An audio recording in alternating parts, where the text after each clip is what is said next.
Okay, I'm going to go strictly with screen recording from here on out.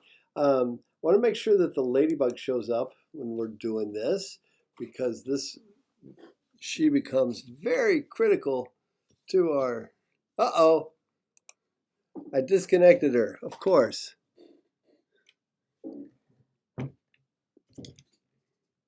She's back. Sorry about that. Hey, well, it wouldn't be a Riggs Lexer now, would it? Unless we had a million screw ups. Okay, so what's our first equation for? So we saw about the electromagnetic waves, but what would our first equation be? Well, we need the speed of light, and it's a wave. So what's the speed of a wave? Speed of a wave is the velocity is equal to the lambda times the frequency. Okay, that's the wave equation we're going to use. Right? Where the speed is equal to lambda times the frequency. The actual wave equation, you saw Maxwell's wave equations there. We don't need that. We just break it down to this. So here's what we come up with, where we go C is equal to lambda times the speed of light. Now, an interesting thing. So when we go to look at these other units,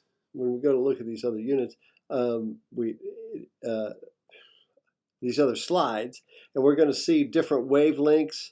All right, so what this means is C stays constant, and C is equal to for our purposes, 3.0 times 10 to the 8th meters per second. I have a neat calculator on my phone now that shows I can do, it's got the permeability of free space, it's got the permittivity of free space. Look at this.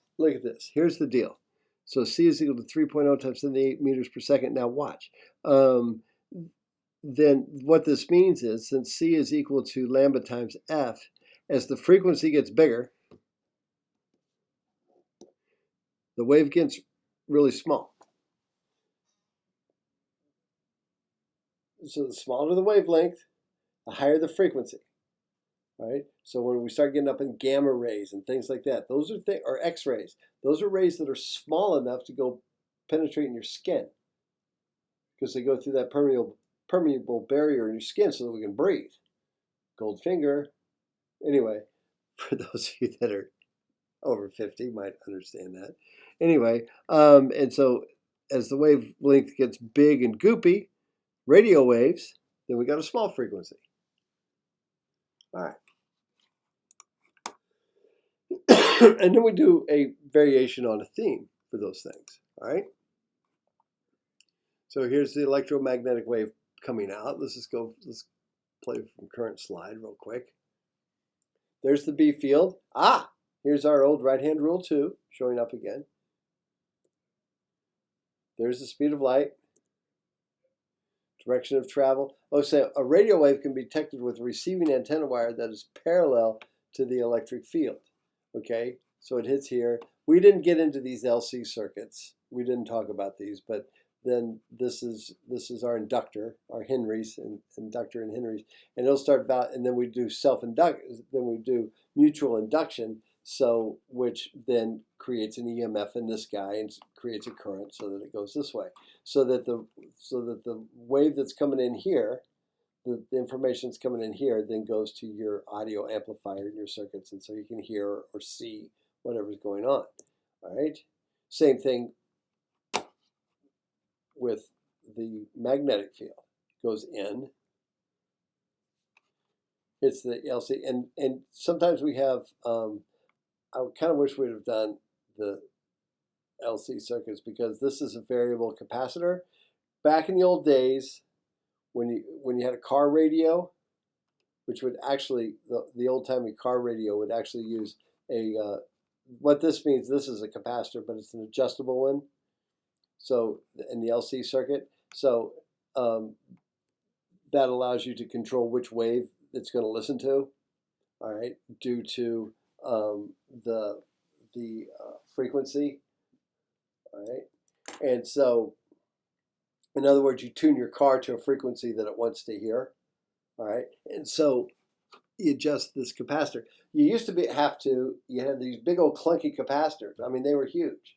They're like the size of a shoebox or something, and then the radio was huge, and it would go in your car. And you couldn't run your car and listen to your radio at the same time back in the 20s and 30s when they first were coming out with these things. And the first company to put radios in cars, Motorola, because it was the Victrola that was in your car. Anyway, a little history lesson there. There's the speed of the electromagnetic wave that we just did, and they're related to each other. And here we go. Here's the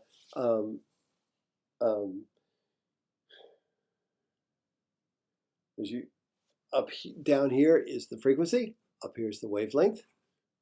Visible light. Notice it's in a very small frequency, very small area on the spectrum.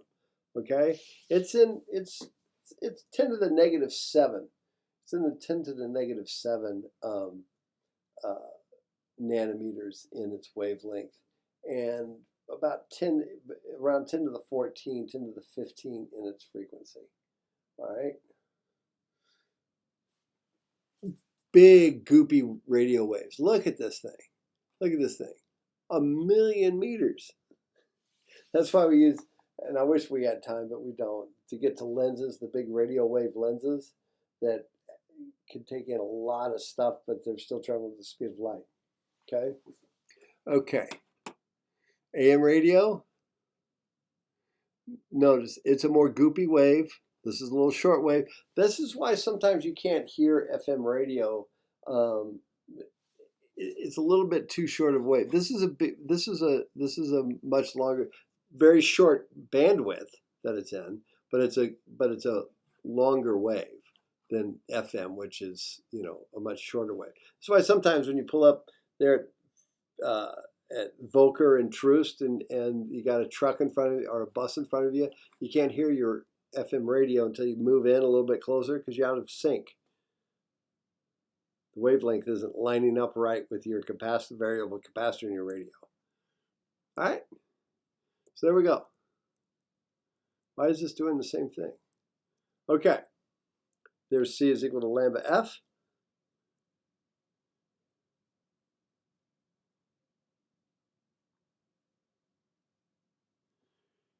Here's the visible light parameters based on the frequency.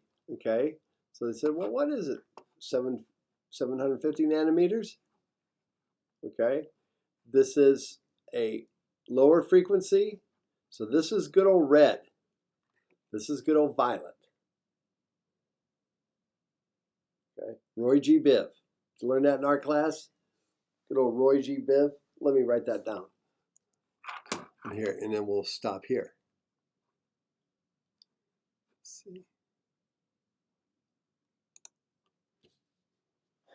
So we've got this. This is what I learned this in 8th grade art, and then when it showed up again. Colors of the spectrum.